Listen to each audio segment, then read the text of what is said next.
Okay, I believe I've muted everybody, and you should be able to unmute yourself when it comes time to share. And it's a few minutes after the hour, and so I'm just so pleased to be starting up session 5 of 6 Saturday sessions for what we're calling the Deep Adaptation in Times of Collapse series. And as Michelle was just asking for some clarity, like, boy, there's all these little groups, and are they the same or are they different, and so on. I'd like to just take a few moments to say what I can to clarify if there's anybody else who's a little bit unclear about the various different groups that seem to overlap here. My name is Dean Walker, and I have a small organization called livingresilience.net. It's the website and kind of where the hub of the various things that I do occur. And this series is a window of opportunity that I just couldn't turn down to start to put some flesh on the bones of a very new conversation about deep adaptation. And I know that this is redundant for the vast majority of you who are either now live on this call or the more than 100 people who are also signed up but end up watching these sessions in the recording version. The point of it for me was to be able to, in real time with real people like yourselves, to be able to run some preliminary notions by you to see what addresses the idea of inner preparation in times of collapse, what addresses that concern best for you. So whether I said it clearly or not at the very beginning, which I hope I did, you're all experimenting with me, and I so appreciate your experimenting with me in this.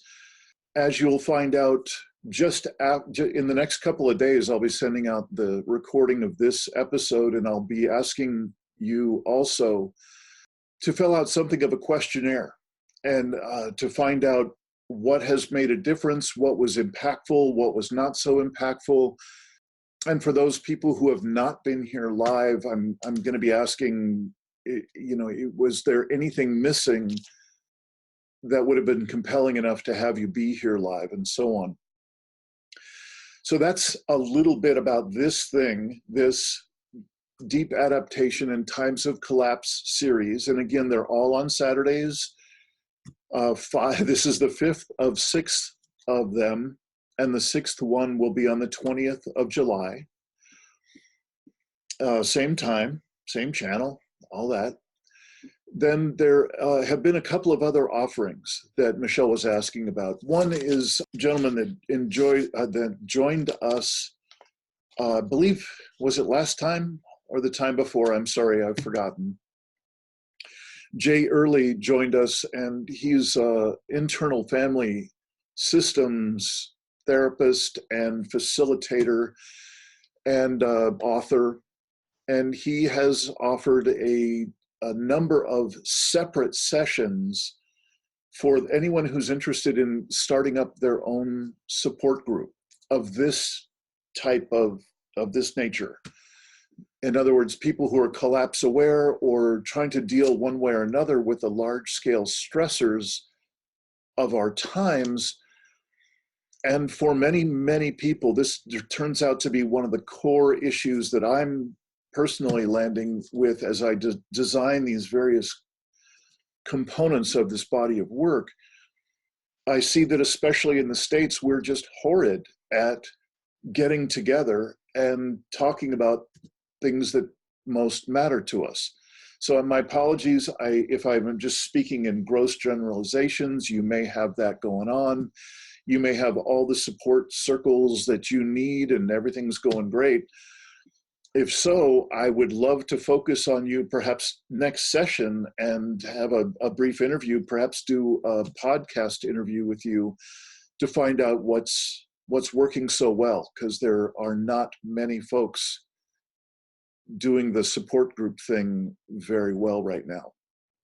So that's the Deep Adaptation series. That's a brief mention of Jay Early's free offering of a series of tutorials, if you will, about the techniques and facilitation methods that he's suggesting for starting up our own support groups. There were a couple of people that were just asking if I could be of service to reconnect them some way with Jay Early. Feel free to send me an email if you would like to connect with that and somehow you either missed the earlier session or you've not been able to connect the way you'd like, and I'll do what I can. Thank you for sitting through this introduction. I know it's a little dry, but many folks might be new and appreciate this kind of review. There's also the Deep Adaptation Forum, which was recently created by, just a few months ago, by Jem Bendell, Professor Jem Bendell. And if you've been kind of keeping up with the various pieces that I send out for this series, you probably had your fill of Jem Bendell's stuff, his writings and articles and so on. I am a volunteer moderator on the coaching and counseling subgroup there in that Deep Adaptation Forum.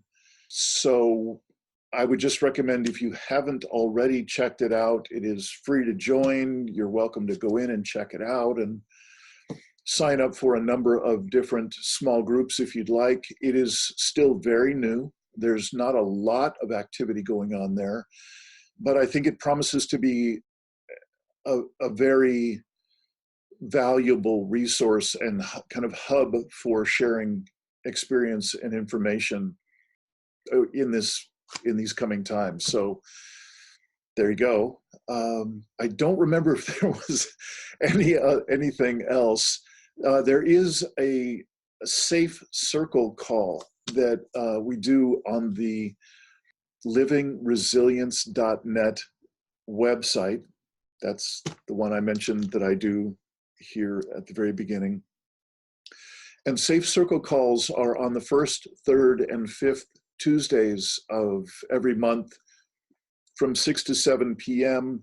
You can look it up by going to the livingresilience.net website and signing up, and you'll just be notified a couple days before with the Zoom link and so on for the Safe Circle calls.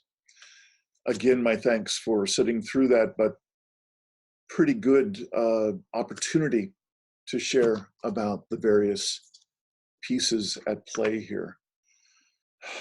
I'm going to take a breath here and notice that I'm in kind of announcer mode, and I'm wanting to bring my attention down out of my head and out of a linear delivery and see if I can't bring a little more coherence with my heart and head, which we from time to time do to start this and other meetings.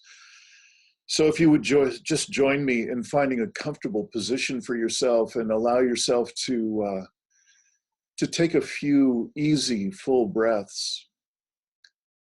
And, this does not need to take long. It's one of the quickest shifts of state, conscious shifts of state that I'm aware of, and really made famous by the heart math people, the coherence between heart and head, allowing ourselves to expand the field around our heart.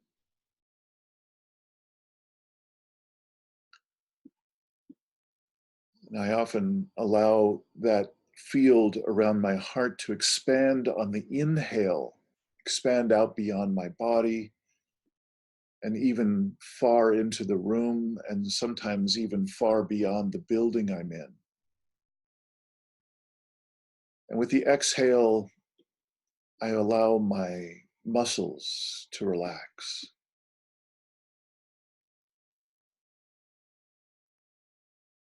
So inhale and expansion, and exhale, relaxation.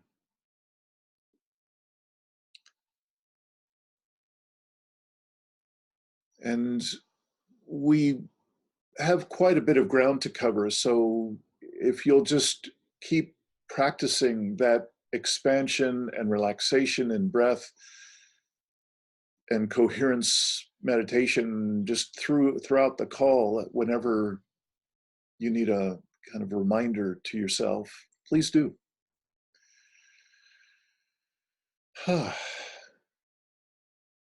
So I'm noticing a few names I haven't seen. So welcome to new people. You're so welcome. And of course, a number of names that I'm very familiar with, and good to see you all. I'd like to get to the small group sharing as quickly as I can, but I'm thinking that there might be some interest in me relaying. I've just gotten back a couple of days ago from being more than a week in Greece with Jem Bendel and his partner Katie, and their first real-time, full-length, deep adaptation training. And I'd love to share. Can I just see hands up if of people for whom that would be of interest? Like, yeah, that you'd like to hear some of that. Okay, good. I'm seeing a few, and if you wouldn't mind keeping them up, I just had to click my view. Okay, and I'm going to just assume. Thank you. I'm just going to assume that the people who I can't see on screen, I'm assuming that we've got enough of a consensus that I'll do that. So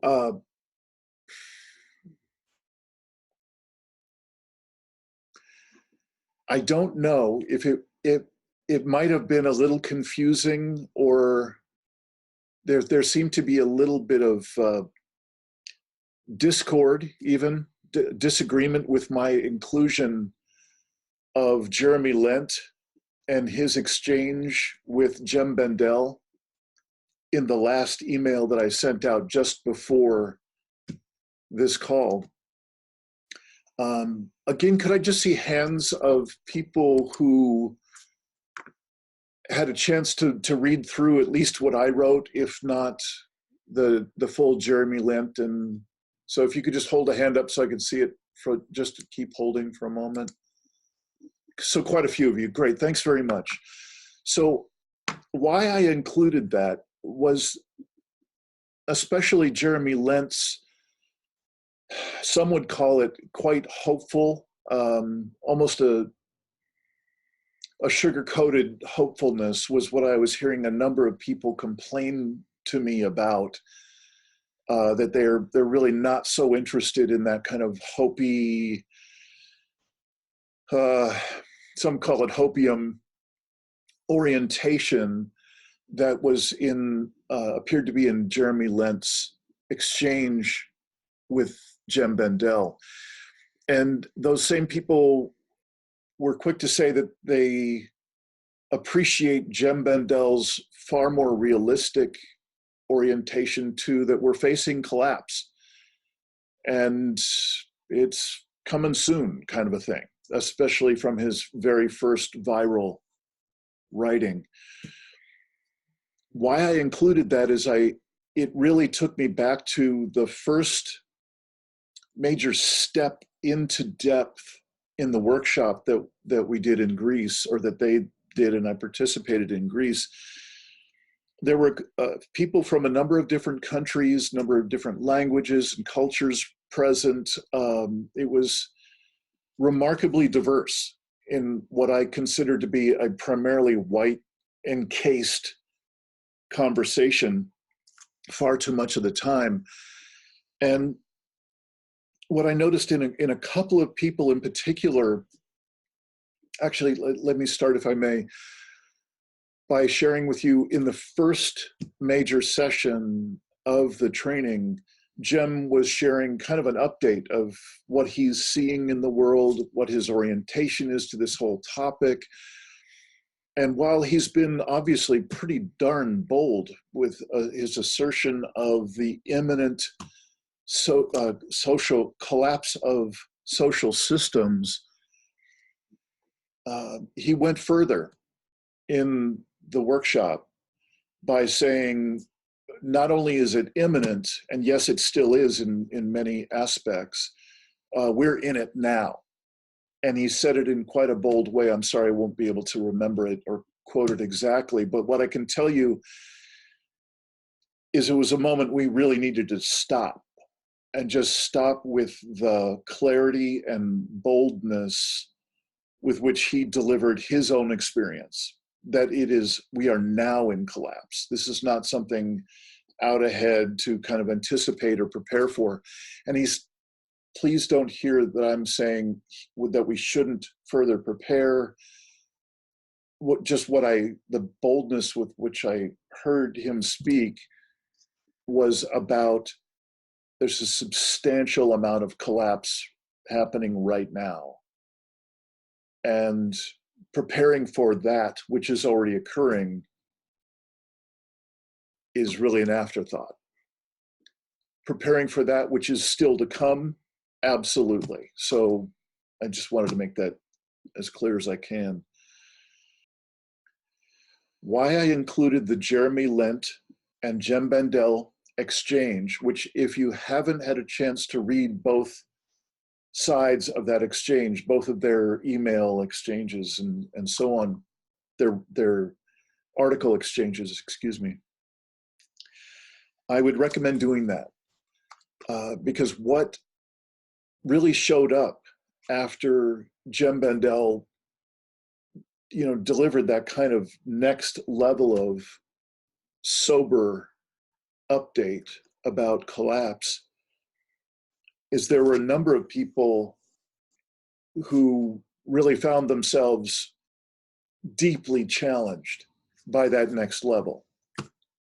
And I was deeply moved by that, by their willingness to stay present in the room, in the face of excruciating inner discomfort at going to that next level of this is really happening and really happening now.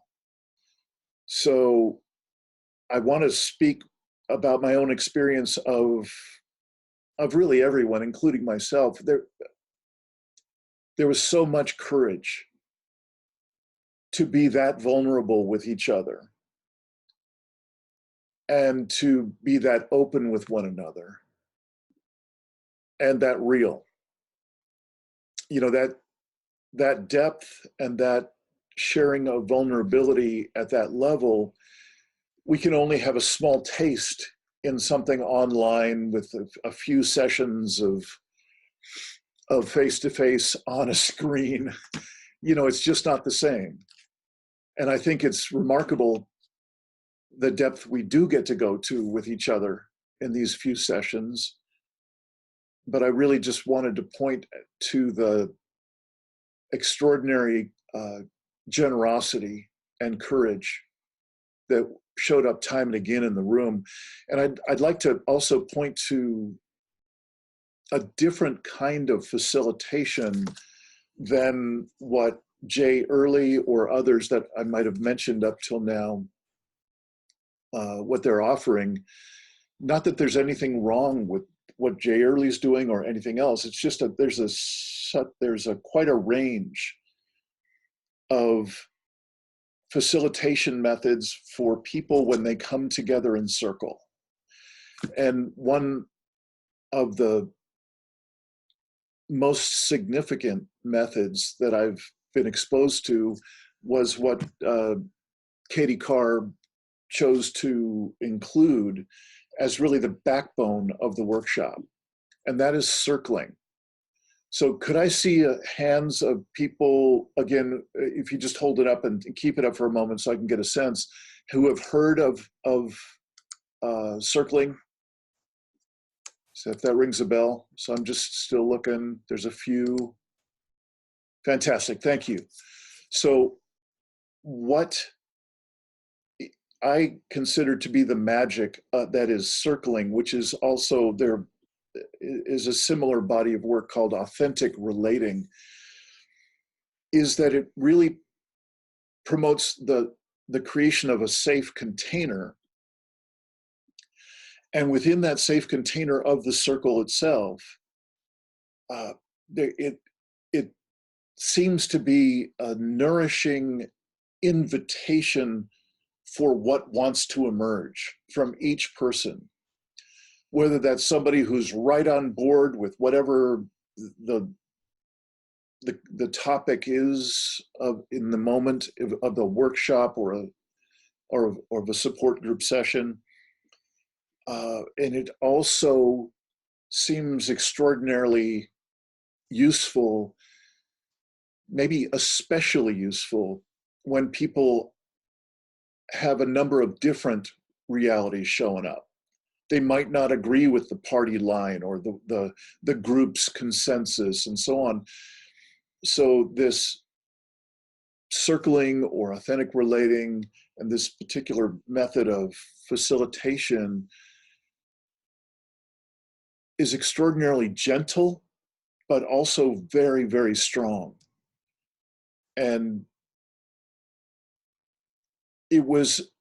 I believe it was only because of that strength and that gentleness that a couple of people that I was describing before as having really been pushed to their edge, their capacity to hold the bad news, if you will, about collapse and what's going on, and to create an entirely new relationship with core components of themselves, like the word hope.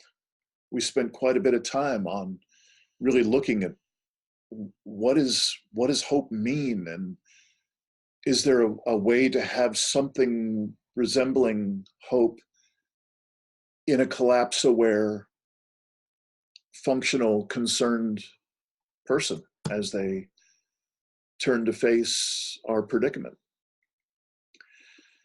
So the word that I would use for this circling methodology is it is emergent.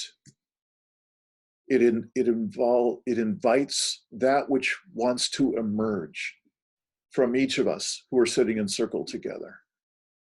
And I think we've sort of been doing a roughshod version of circling in the safe circle calls that I mentioned earlier for quite some time now.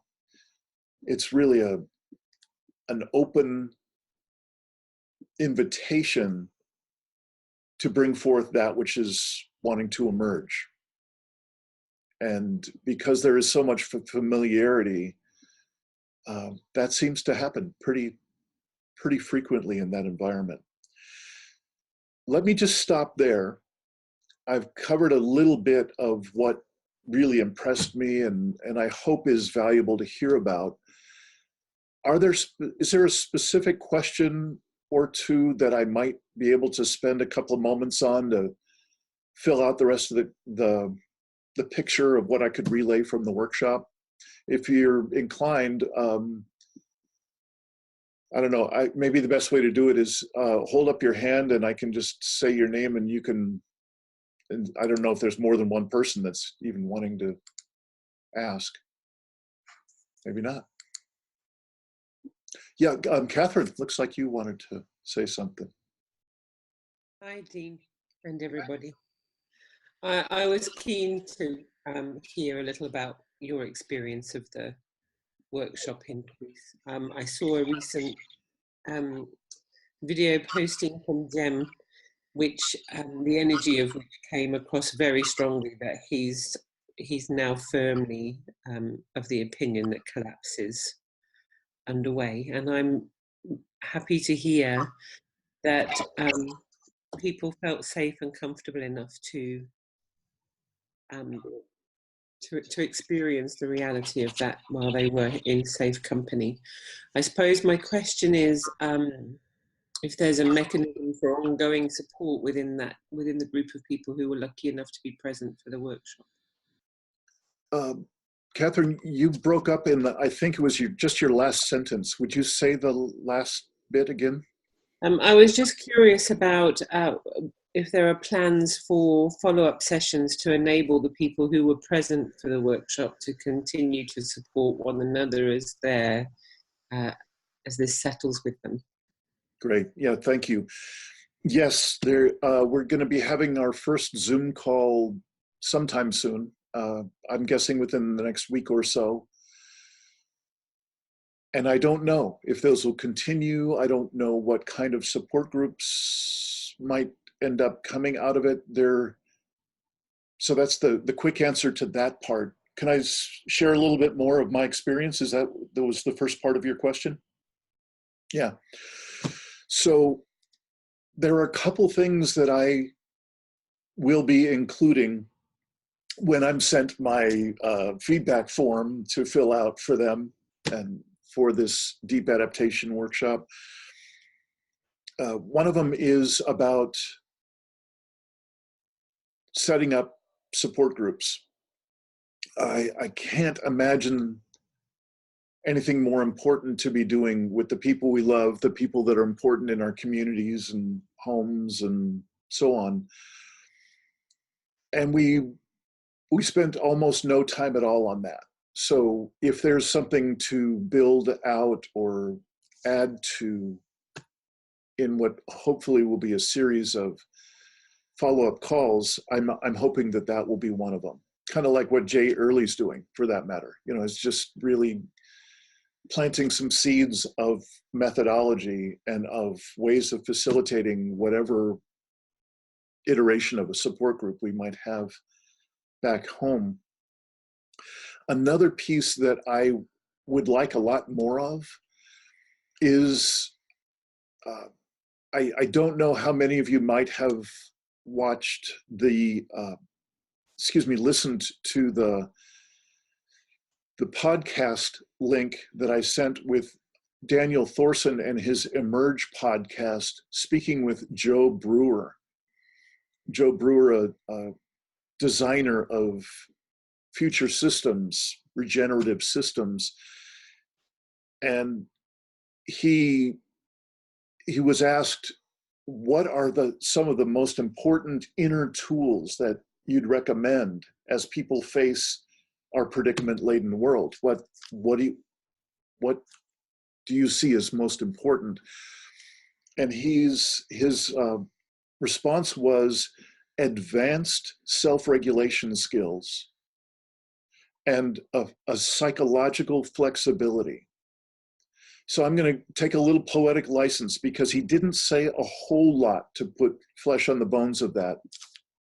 What I hear in that is both really a desperate need. When I look at the States is really my biggest reference, is that we are a country that really doesn't have much in the way collectively of group self-regulation, and for the most part, individual self-regulation.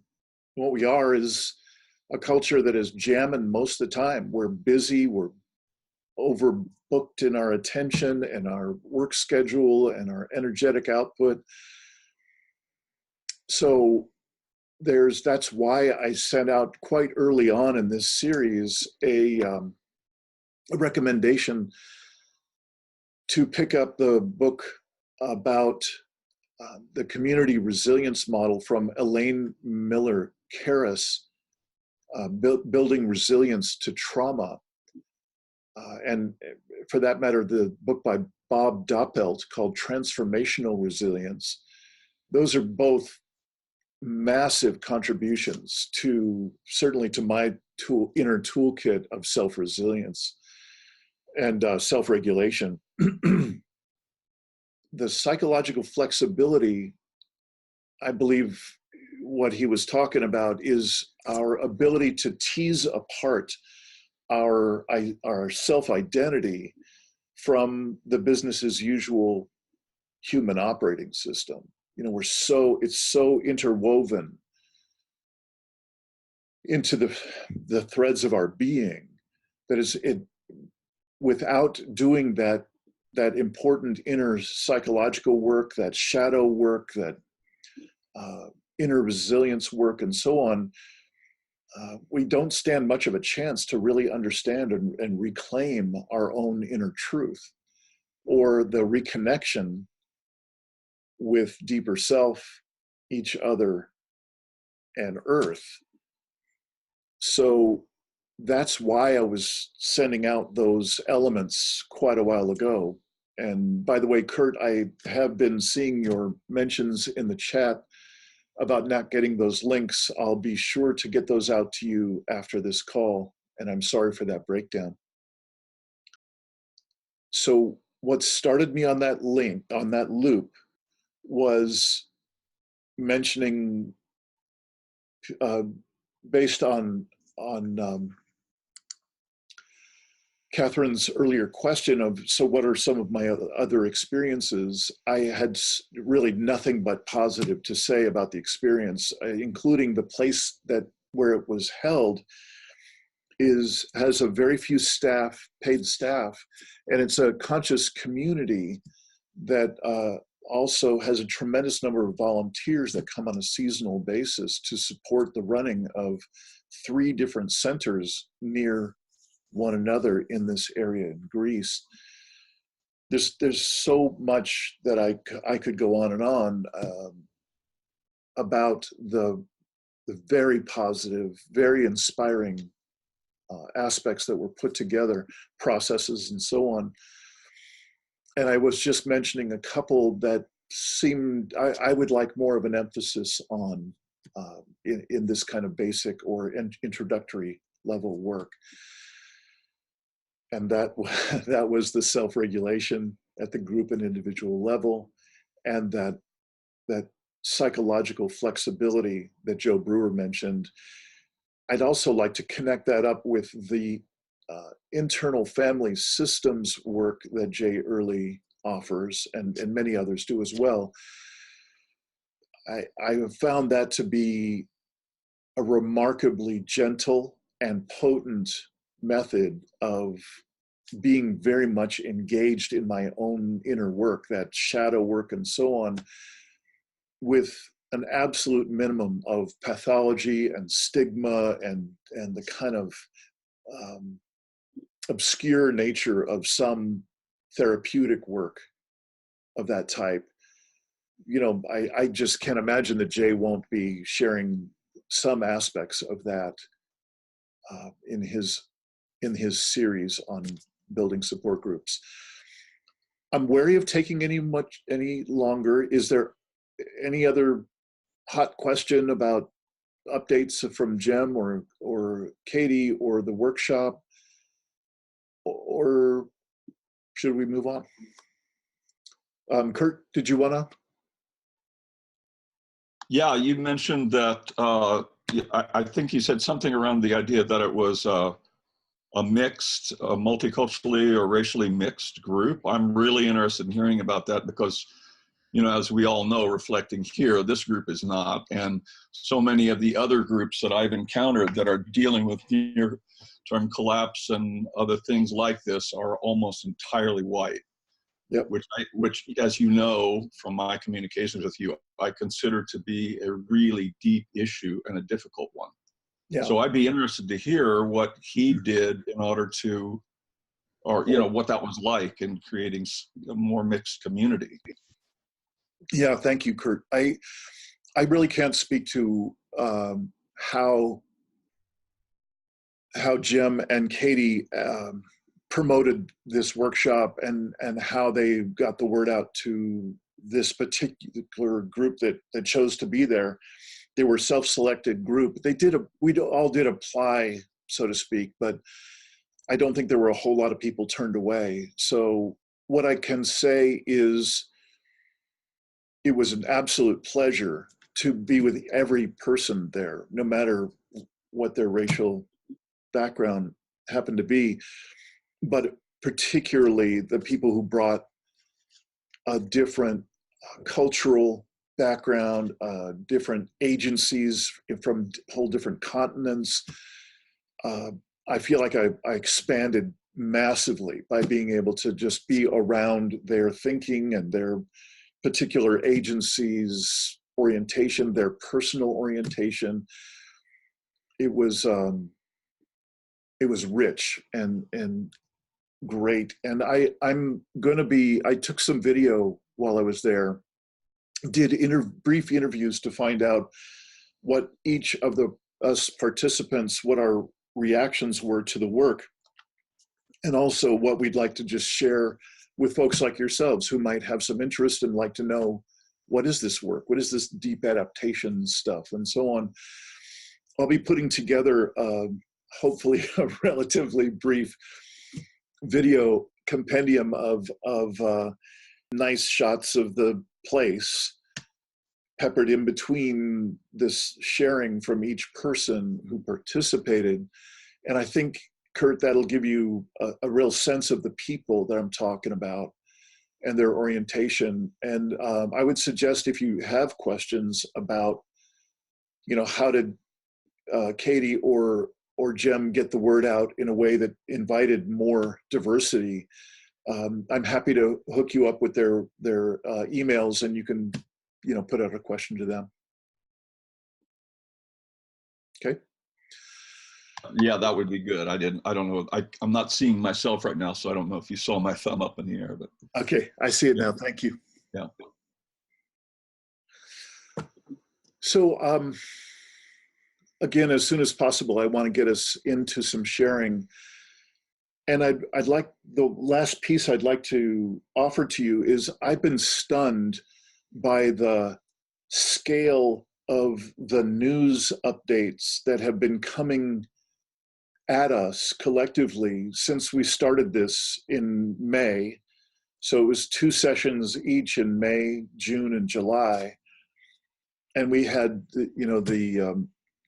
trying to remember the word for it, the other UN agency that reported, I believe it was for species diversity, and the absolutely dismal statistics that they reported came out while we've been in this series, and untold numbers of extreme weather events, including massive melting in Greenland and 90-degree temperatures yesterday in Alaska, and on the list goes. It's something that has been, breathtaking for me, even though I'm involved with this conversation every day. I wanted to mention something that I flew home to, the update of the state of Oregon where I live. I know some of the politicians, and I'm aware that there's a wide range of politicians in here, and they range from extraordinarily conservative and in the denier range of climate change and so on, all the way to the other end of the spectrum, where they're really active and wanting to put in large-scale mitigation measures at the state level here. They proposed quite a comprehensive cap and trade program here in Oregon just in the past few weeks, and in order to avoid having to vote on it, the minority Republicans basically ran and hid.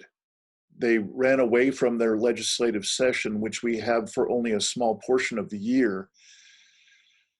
They ran and hid and did things like threaten to shoot at state police if they were to come and try and take them back to the state capitol. So it's high drama and remarkably discouraging for me personally, just, I guess, because I live here. But I wanted to add that to the mix of what we can talk about today. I wanted to share with you that piece of just literally insanity. I don't know what else to call it. It's the kind of stuff that can take the wind out of my sails when I'm buoyed up, when I'm so encouraged by Greta Thunberg and the Friday strikes for climate, Extinction Rebellion. There are a number of things that have just given me a tremendous amount of inspiration in this past year. And what I just shared with you about the Oregon legislature is so insane. And it's so obviously and immediately visible why it's happening. Every one of those legislators who basically made voting on that bill impossible is paid off by the Koch brothers and a few other industry-related sources. And I'm bringing this up because it, believe it or not, for me, it's a direct fit with some of the pieces of that exchange between Jeremy Lent and Jem Bandel that I sent you. It's on the really the more cynical side, which I plant myself firmly in. I'm not much in the hopeful side of that conversation. Because yes, these activist organizations and these activist expressions are encouraging and beautiful and courageous. And I think we're just beginning to really grapple with what will be the extraordinarily pointed and firm responses from the corporate and the corporatized government segment of our world.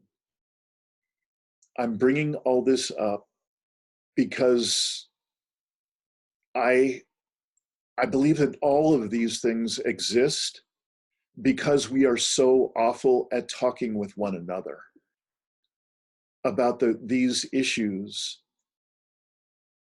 the politics of them, the environmental issues, everything that added up to being able to be in a world of alternative facts and fake news, and a disregard, if not a disdain, for science.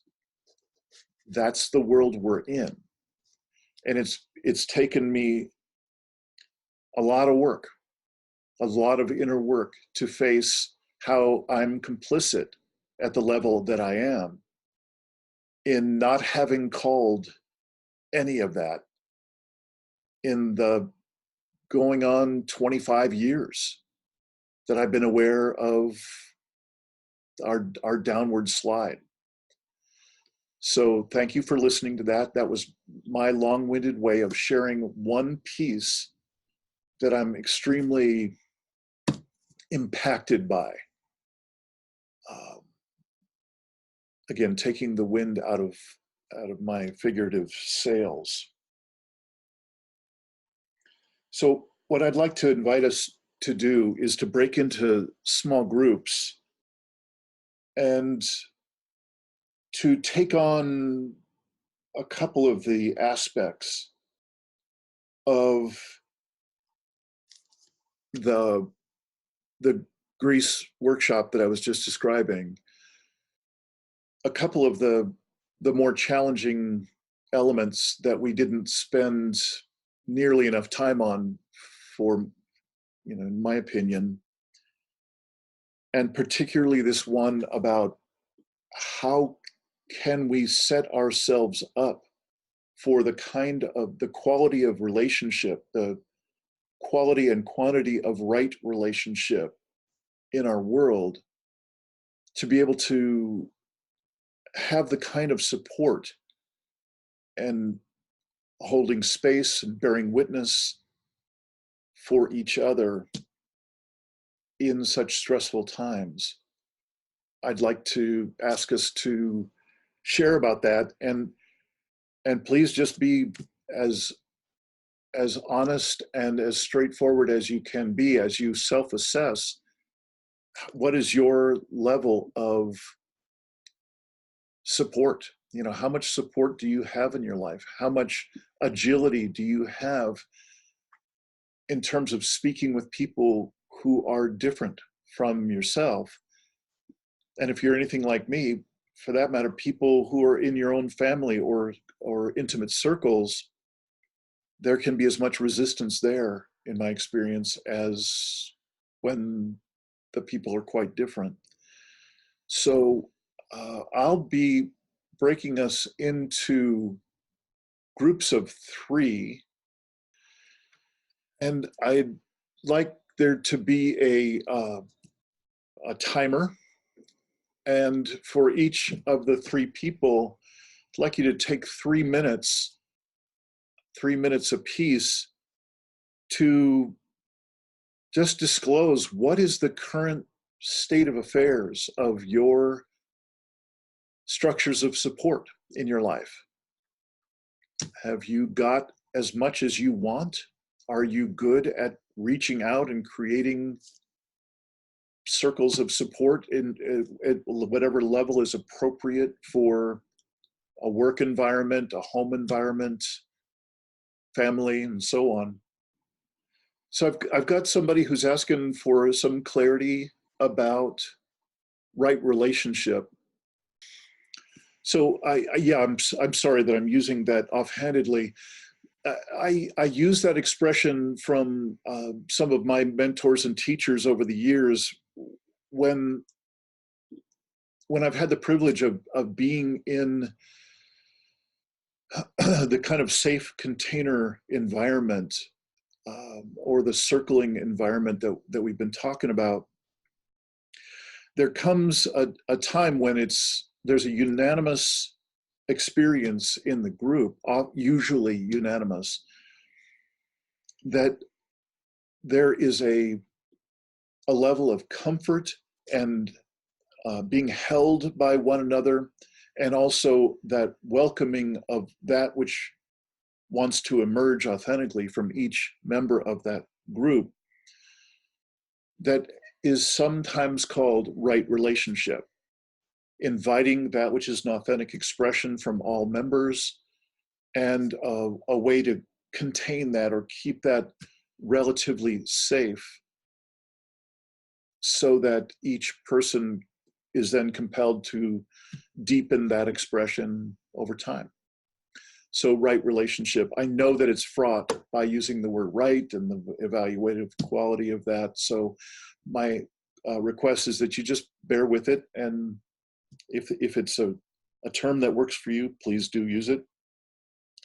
But if you have a different term, feel free to include it in the chat and we can have some options. So again, I'm asking that in approximately 10 minutes time, each of the 3 members or 2 members of that each small group will have a chance to disclose what is the current state of affairs of your support structures in life with others.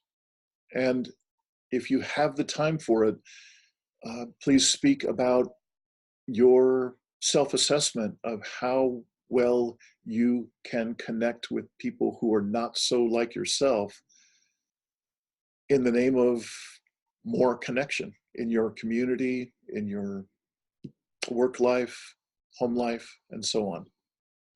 Please have the first thing that you do be to assign a timer. Divide up that 10 minutes amongst the people that are in your small group. Hey there. Is this the group? This is the group. All right, great. Yeah. So I'm happy to be the timer if that is useful. It's fine by me. One of you guys like to go first? I'm not sure I really understand. I don't know if I have a serious grasp on right relationship the way you're discussing it. Okay. Maybe it's just better to look at it in terms of a support group.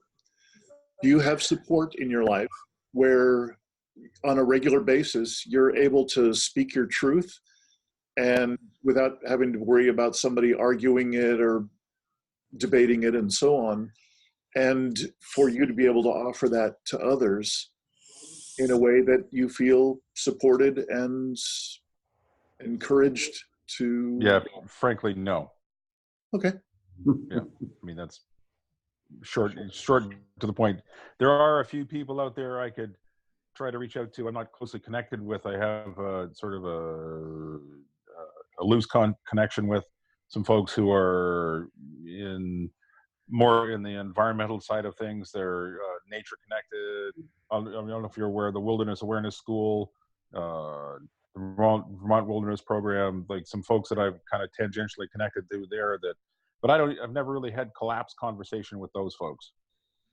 So I don't know. I mean, they're generally speaking more open, but I'm not sure how open they would be to this conversation. Mm-hmm. Yeah. Okay. And most recently, I was at a niece's wedding, and with, close relatives in a small group, tried to bring up this sort of tangentially, and, I can't say I really got pushback, but it was clearly not a welcome conversation. Yeah. So I just dropped it because, just let it go. And so, is there anything more that you'd like to say about when you encounter that kind of resistance or that kind of difficulty in connection? How would you self-assess? Would you say that you're pretty good at being able to bridge that when you need to, or is that kind of a weak suit for you? Probably on the weaker side. I find it to be quite risky, like a lot on an emotional risk level. I feel very kind of vulnerable, and I'm not sure why. It's like, I don't know, partially it's like my mind says that there's nothing to lose, intellectually, like so what could be the downside of this? But it still feels like a very risky conversation to have. And like I could feel when I start to get close to the truth of what I feel is the truth of these subjects, I feel extra emotion coming up, and I'm really, like, it's like, wow, that's where the hell did that come from? Yeah. Yeah. So it's interesting, let's say. The bit of self-observation, in retrospect, I'm like, wow, that was not what I expected to happen there. Yeah. But it just happened, Yeah. So, and I'm struggling to connect with this whole thing in general. I am in belief, like I've been of the opinion that collapse is inevitable for probably, coming on 10 years now, but because nobody's really doing anything. But I still really have a hard time engaging with it, and it's like I know I need to go there, but I can't quite. Like it's like making yourself do that chore you really don't want to do. Yeah. Yeah. Yeah. Really well said, and I so appreciate you kind of reaching out, putting up some extra effort to really address what these questions are. Thanks so much for that. So, excuse me, Richard, do you have anything? So this is something that is very important to me personally. It's sort of at the core of who I am, relationship during collapse. And matter of fact, I just finished, I haven't published it yet, just finished a website, putting together a website about this. And like Stephen, I've been aware of impending collapse for quite some time. Engaged with Carolyn Baker's work just about as soon as it came out.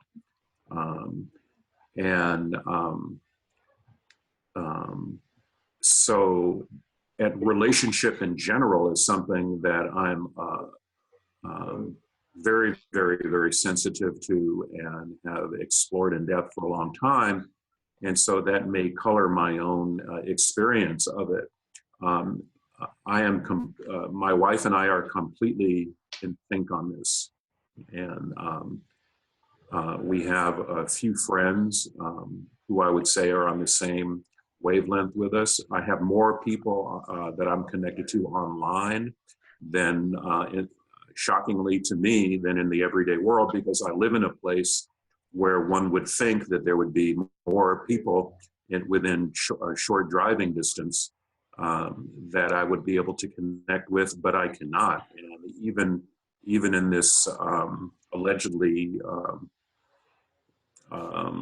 woke place, I don't find that, and which is a deep lesson for me. And I work with people on this as clients online, but in my own personal support system with our 3 kids and their relations, there's a lot of cluelessness, insensitivity, denial, and all of this. And yeah, matter of fact, my own connection with this goes back like decades, where decades ago I would do a lot of spent a lot of time on a reservation and a lot of Native American church meetings, and those guys, I was typically the only white guy there, but those guys and their families have been acutely aware of this for generations. Just the grief over the disappearing aquifers and watershed was to be a part of that is just something that completely turned you inside out. And so comparing being with 25 Indian guys in a Native American church meeting at 3 o'clock in the morning, going over collapse, and then comparing that to the lived experience of Sonoma, Marin County, and people who should be aware of it and should have their sleeves rolled up to contend with it, but are completely oblivious, is frankly a little crazy making. And because of our own, in our household, our own life journey, there's really not that much support. I mean, I'm working on and providing support for other people, but we have virtually none in response. And having to balance the allostatic relationships that we have with other people to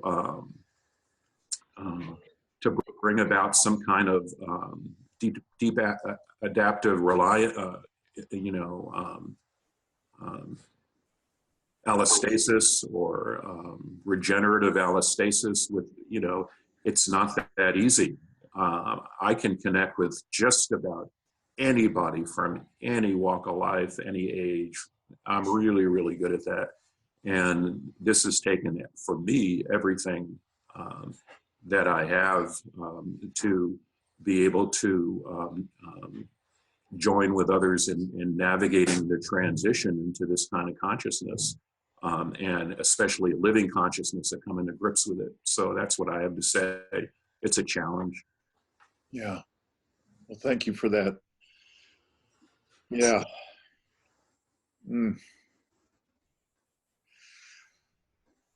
Thank you both. I'm going to cut out here real quick and put out well, actually I can just put out a 1-minute warning right now. So we seem to have monopolized your time in this conversation, although it may be different, but have you developed support? Yeah, I'm blessed to have quite a bit of support, both inner and external. And so I'm deeply thankful for that, for both kinds of resources. Let me say something about that when we go back. So, okay. Yeah, and thank you. Yeah. And no problem about taking my time. God knows I've been talking enough on this call. All righty, we have pretty near everybody. There was a really great question that one of the members of my little group asked, and that is, do I have a sufficient amount of the resourcing that I'm asking you about?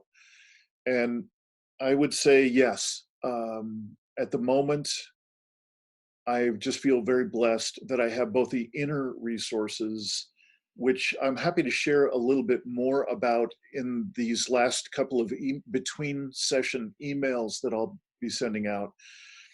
But really, you've gotten quite a bit of it by hearing about the Elaine Miller Karras book on resilience and self-regulation. Same thing with the Bob Doppelt book. I found those to be immensely valuable. And previews of coming attractions, all of this series has been a precursor to and a kind of a workshop to be able to put together the pieces that seem to work best in an online, on-demand offering. And one part of that is going to be the far more detailed and hopefully comprehensive meditation series that I offer, that I really only gave you the first step of. If you'll remember back in the very first email that I sent to you all, there were a few kind of cryptic things about you want to be in laying down in a dark room with, a blanket over you and so on. And I never took the time to really fill you in on what that was all about. So I hope it's been pleasant for the couple of people who might have taken on that practice. That's one of many ways in which that what will be birthed out of this series will include a lot of valuable pieces that come from your feedback in this one. I will also be sending you in this next between session email a link to a very potent TED talk that I've been exposed to recently. And one part of what this man shares in his talk is it's not something that he coined, but he says it quite beautifully. And that's he's pointing at the difference between being broken open by the challenges of life as opposed to being broken by the challenges of life. And one thing I can assure you is that my orientation toward this work, be it called deep adaptation or reconnection or right relationship, all of it, that this work, as far as I'm concerned, is based entirely on our reconnection with the web of life, with deeper self, with each other, and with Earth. And obviously, that goes back to the very first email that I sent you all, that my entire orientation to this work is that what got us here is that disconnection from every primary source of meaning in a human life. So the stakes are high, and perhaps higher than they've ever been. And those of us who are engaged with facing full frontal, facing very directly the predicaments of our world, what's at stake is being either broken by the scale of those predicaments or being broken open by them. So I invite us to take one more time in the small groups, and I'd ask that you share as deeply as you will with your co-members in the small group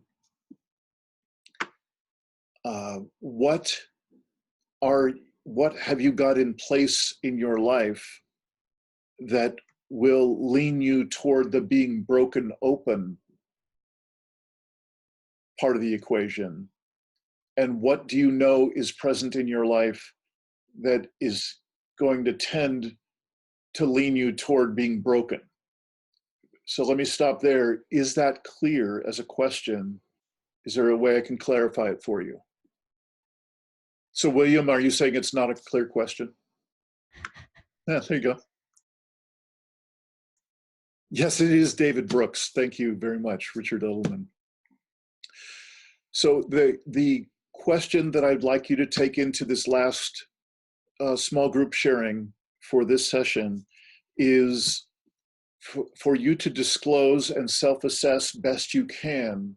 What do you have in place that tend in your life that will tend to lean you toward being broken open in a beautiful and conscious way, to have your heart broken open in a beautiful and conscious way toward reconnection with the web of life and resilience?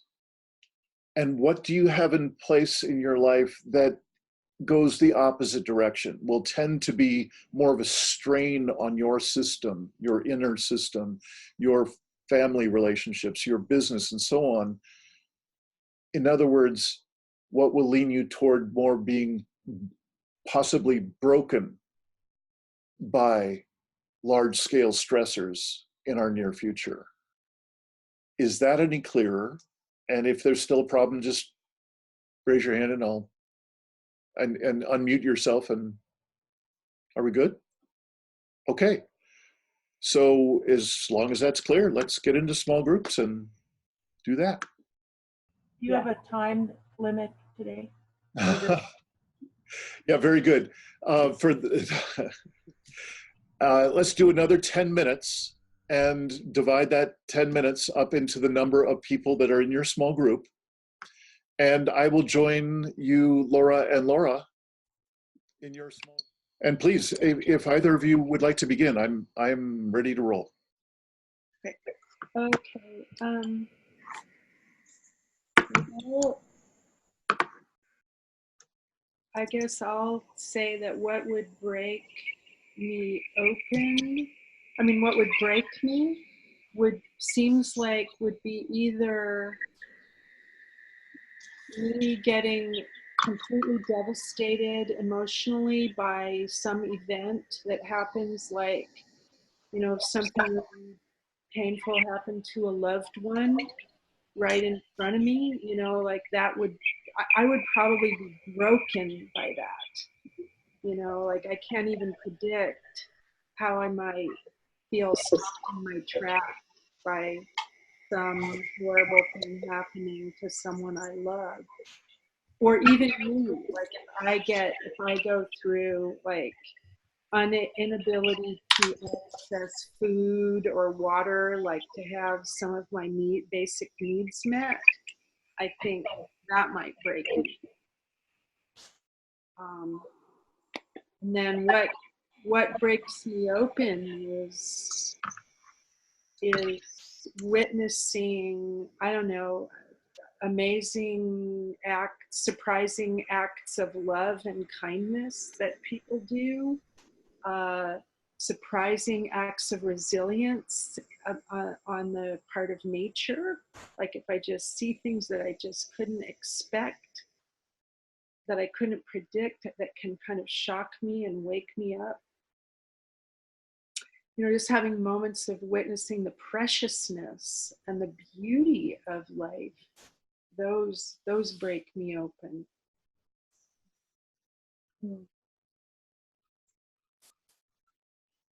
Lovely. Thank you.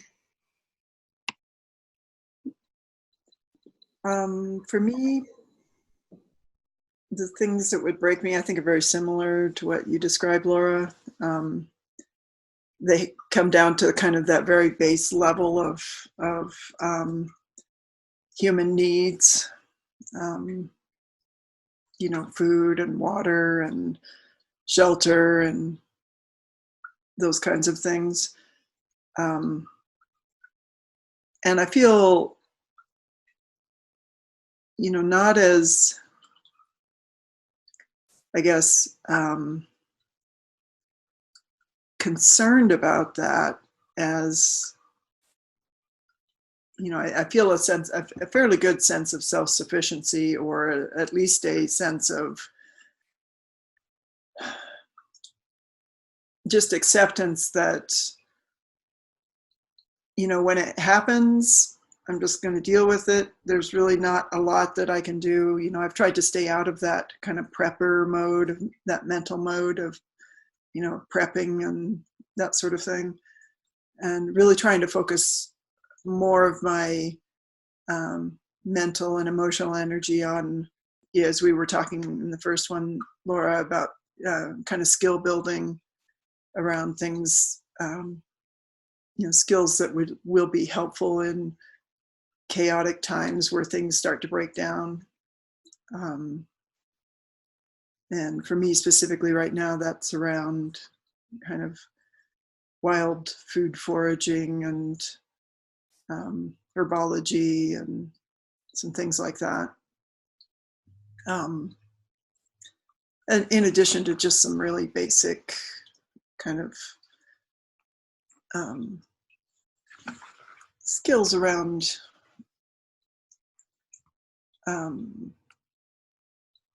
making do without all the gadgets and technology that we have now. And then the broken open part for me is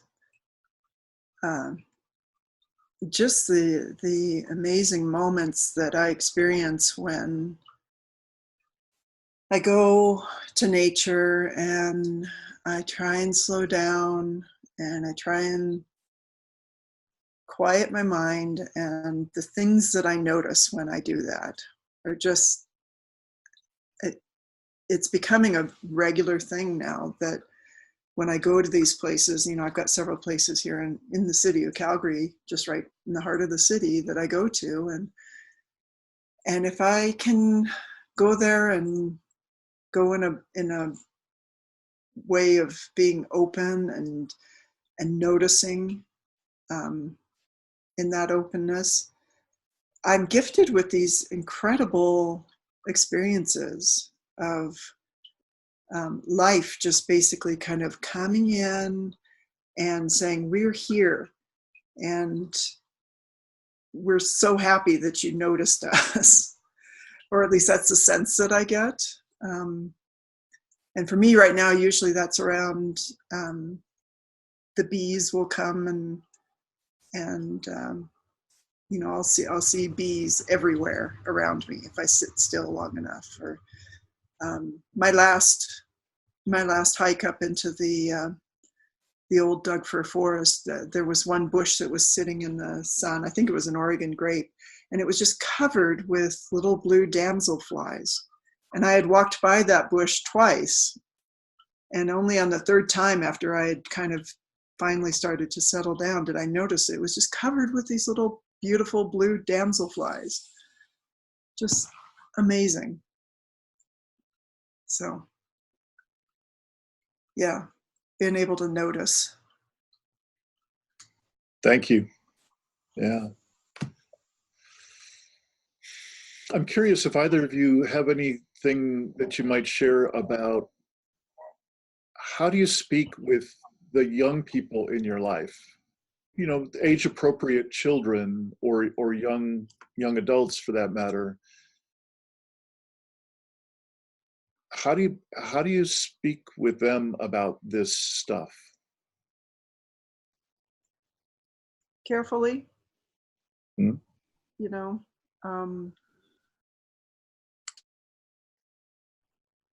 Who was it that sorry, I can't remember her name. I think she was one of the links. She was talking about her conversation with Leonard Cohen and, asking him how he, how he deals with this, how he talks to younger people about it. And his response was, well, there are things that we don't tell the children. And it's not that I keep it from them because they're very aware of it. I have a son who's 24 and his girlfriend who's same age. And, they're very aware at a pretty deep level of what's going on. And, but they're not, even though I continue to invite them to our circle and, we kind of talk carefully around it. They're not ready to really start processing deeply. And mostly what I'm doing right now is just kind of waiting because he asks questions, and so when he asks questions, I try and engage as authentically and as gently as possible. But you know, I'm not lying to him. I'm not holding back. Got it. And I try and stay present. You know, like I don't just say, "Oh well, you know, we're screwed. I gotta go get groceries." You know, if it comes up, then I'm there for him to talk with him about it. Yeah. Well, thank you for that. I'm going to need to check out. So y'all have about a minute left, and I'm going to just get myself over to where I can let everybody else know. And thank you both. Yep. All right. Hi, everybody. So we're rapidly approaching the close of this, the 5th session of 6 of deep adaptation in times of collapse. I particularly wanted to mention Jill, and thank you so much for your message that you sent out before this session. Really just very much appreciated that. And to all of us, especially now, just a moment to speak to the people who are mostly watching this on the recording. I would like to ask of you all to do whatever you can to be participating in real time for session 6 coming up. And for all of you who are here this time, if there's any way you can get yourself to that last one, I'd sure appreciate it. What you'll be seeing is in this next couple of emails between now and then, I've got a substantial amount of stuff I want to send your way, and I think it all is of great importance to me, and I hope it's of value to you. One part in particular will be extraordinarily valuable and important if you can read yourself. I'm going to be asking you to write something about a page long, and if you're willing to read that when it comes time for session 6, it's just an extraordinary process and expression that we're going to close up the series with. We have just a couple of minutes. Is there anyone who'd like to share any part of what you've experienced today, or how you're feeling as we close up this session? I do. Yeah, thanks. So I want to go back to the between session email and all of the provocative things that you included in that. And I'll do this very quickly because I know we don't have a lot of time. As I was reading through both the Bendel and the Lens and then the Walker assessment, I ended up having a confluence of my professional research and something that you all had drawn together and pulled together so that I could comment on it. I'm sure it wasn't specifically for that purpose. But the fact is that both Jim and Lentz and yourself quite casually refer to something called cognitive system. Whereas that is true in a physiological sense, it's oxymoronic to my view when we're talking about consciousness, we're talking about human behavior. You know, at any point in time, we can either comply with the expectations of a system-like process, or we can do something totally different. So in order to put it in the permanent record, I've got 2 texts here, 2 books from the work of Dr. Ralph Stacey, which will give you an alternative perspective.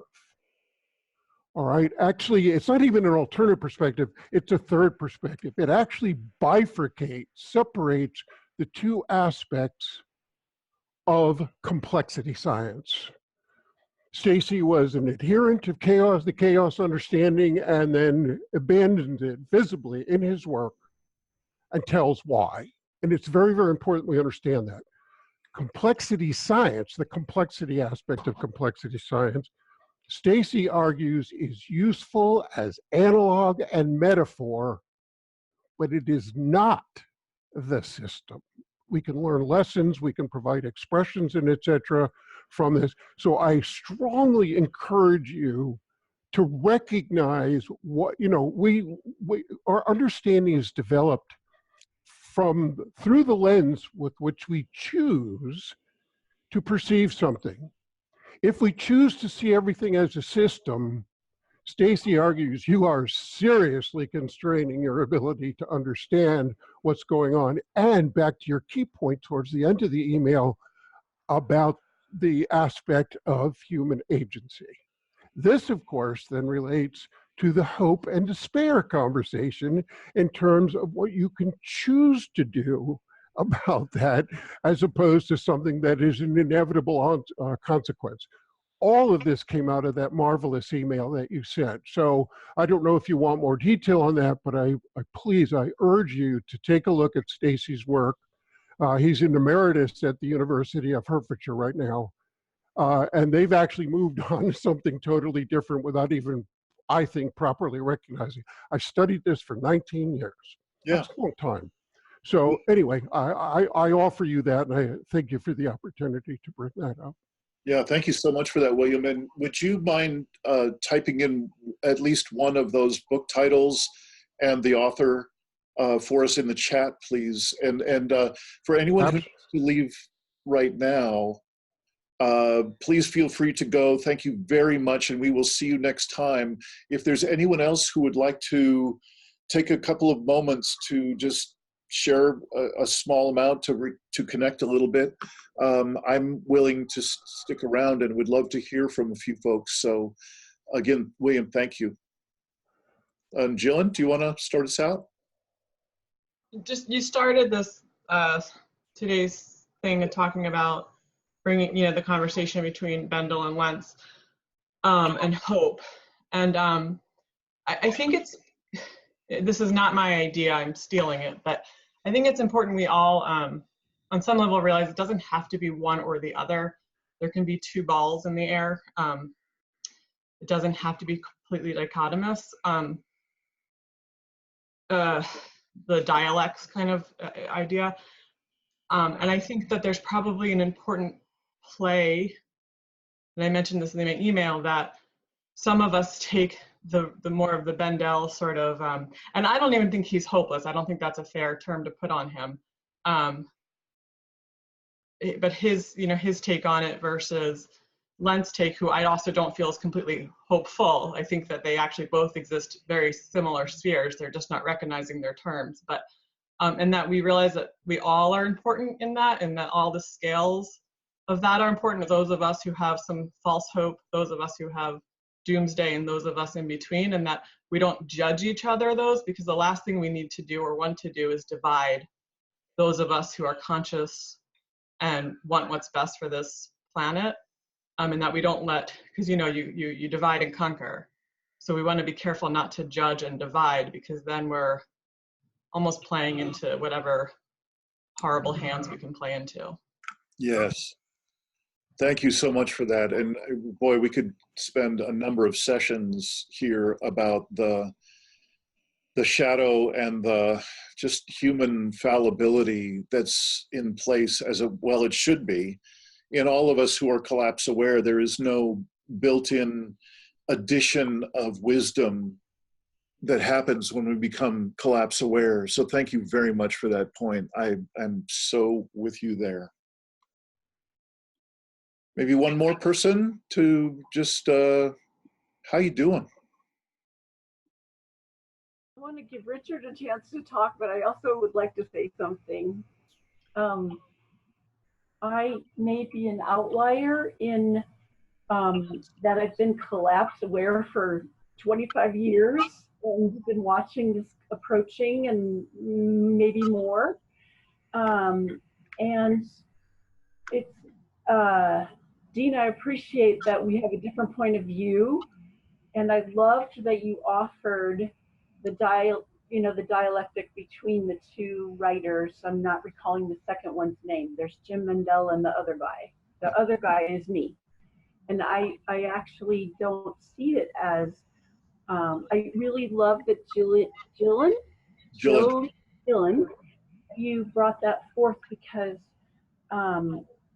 I think that there's a room for a lot of experimentation in different communities, and at some point we will coalesce. We can't. The potential's there for us to coalesce, but not if we vilify one and valorize the other. And so, but I am actually of the school of thought that people behave according to how the world occurs to them, and that the narrative that's been fueled, for example, by 81 think tanks that has brainwashed people into believing the objective reality of climate change isn't real, that's a narrative. And it's predictable that people are going to behave inside of that context in a certain way. And so I just see the future is wide open, and that we can change the narratives. And yes, the odds are long, like Paul Hawken talks about. The odds are long, and yet I find it a little bit dangerous to orient people around the inevitability of collapse. I think that we are, one of the things we're looking at here is what are the examples of communities that are behaving in breakthrough ways that can illustrate that the future is unknown, and that I wish I had our whiteboard here because, yeah, so here it is. So here it is. So you see part of what we're up to, and that I'll just tell you that what we are looking for what we want to illustrate the people that we work with, that we can quick scale in unprecedented ways with our communication systems, and we can quick scale. And that illustration of 66 million trees being planted in one day in India 2 years ago. In our small group, we were talking about how just imagine like coordinating 1.5 million volunteers to plant 66 million trees in one day.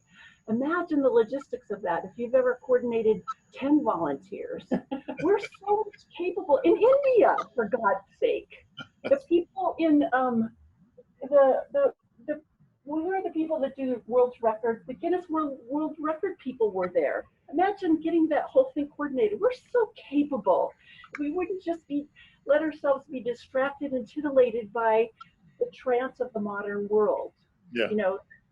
And like we want to illustrate that the difference at one person taking a stand and then first followers. There's a lovely video out there about first followers. We don't all have to reinvent the wheel. The one dude in India who cleaned up a beach that had been piled with 10 feet of plastic for 30 years. He started, and he got hundreds of thousands of people involved in this movement, and then the turtles started hatching there, which never happened again. It hasn't happened in decades. And then if you all have seen the movie, if you haven't seen the movie, what's that one about the farm? The Biggest Little Farm. It's one of the best movies I've ever seen in my whole life that illustrates the capacity of regeneration, of biological regeneration. A couple in California the woman was a boutique chef, and she wanted to create a farm that would have everything available. She could have fresh ingredients. And so this remarkable set of circumstances occurred where they were unstoppable, and they bought land that was dead from conventional agriculture, and they turned it in 7 years. And you won't even believe what happens, how they keep looking into the solution. We have to look through the throughway. What is the throughway? If you've ever been on a river rafting trip, if you focus on the rocks, you will die. If you're on a class 5 river, you have to look for the throughway. And we can't waste any energy looking at the rocks. We have to look through the throughway. And then the third principle that we want to illustrate is that what's normal can obscure what's possible. There's a documentary about how Cuba survived peak oil, where you see that the average Cuban, when the wall came down, they couldn't get oil from Russia. And the average Cuban lost 15 pounds, but they created thousands of gardens around Cuba and reconnected people in a way around community that can only happen in community garden. The other thing is that June, it's got to be about a minute. About a minute left. Okay, so another key one is that the future actually is uncertain, and that we can't pretend that we know, because we will depress ourselves. What we tell ourselves, the story we tell ourselves, will depress ourselves, and we will isolate ourselves. And the last one I'll just mention is that sometimes it can look like nothing's happening. Does anybody know the 29th day principle from conservation biology from the 70s? The idea is, if you know exponential growth, if you think of a 1 acre lake, and just for the sake of a crazy way of explaining this, if you imagine that through eutrophication, the lake will die when it gets covered with lily pads. So in 1 month, imagine that on day 1, you have 1 lily pad and it doubles every day. And then when the whole thing is covered, it will die, the lake will die. And so on day 1, there's 1. If it doubles every day, how many are on day 2? 2. How many are on day 3? Hang on just a second, 4. On day 4, there's 8. On day 5, there's 16. On day 6, there's 32. Go from the other end. On what day will the lake be half covered? It's the 29th day. And so a lot can be happening that we don't see is happening. Like on the 28th day, the lake is only 1/4 covered with lily pads. On the 27th day, it's only 1/8. On the 26th day, we're 5 days to the day the lake dies, and it looks like nothing's happening. It's like what happened in the civil rights movement, where the counter, anyway, that's enough said. Thank you for listening to me. I'm an outlier in this group, I realize, but I really appreciate you listening. Thank you. Yeah, June, thank you. And I'm sorry that was so compressed into this last few moments. And it's an extraordinarily valid and important track you were laying out for us, and very worthy of more conversation. Perhaps all of us can find the support group that fits this conversation in our lives and bring the seedlings from your suggestions into those conversations. You know, we've taken more time than is appropriate for this venue. Thank you all so much for your patience and your participation. I'll be getting this out to you as quickly as I can in terms of the recording and the other resources, and my big time requests of you for the next and final session. Thank you all.